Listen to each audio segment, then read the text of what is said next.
Now on to our series of top 10 local and global stories of the year. Towards the end of 2017, there were concerns that inter-Korean tensions could jeopardize the PyeongChang 2018 Winter Olympics. But instead, the event turned out to be the beginning of a series of sporting exchanges between South and North Korea and kicked off the long journey towards peace on the Korean Peninsula. Our Won Jung-hwan looks back at the inter-Korean sporting exchanges that happened this year. This year saw several firsts in inter-Korean sporting exchanges between the two Koreas.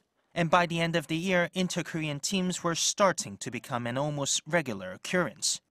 When South Korea's Jang and North Korea's Hyo-sim took home the silver medal for mixed doubles table tennis at the World Tour Grand Finals in Incheon in December, it marked the third time that the two had competed together this year as an inter-Korean team.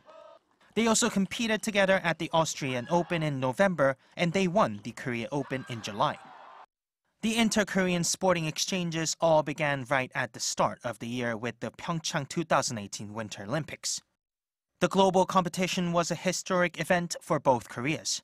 South and North Korea marched together behind the Korea unification flag at the opening ceremony, marking their first at an international multi-sport event since 2007 in Sydney.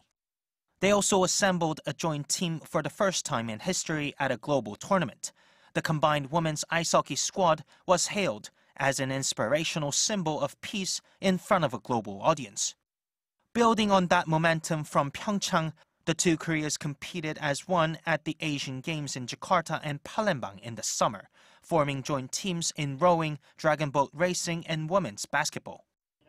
The two Koreas also agreed to step up this sports cooperation at Tokyo 2020, and they even announced earlier this month that they will meet with the International Olympic Committee early next year to discuss a joint bid to co-host the 2032 Olympics.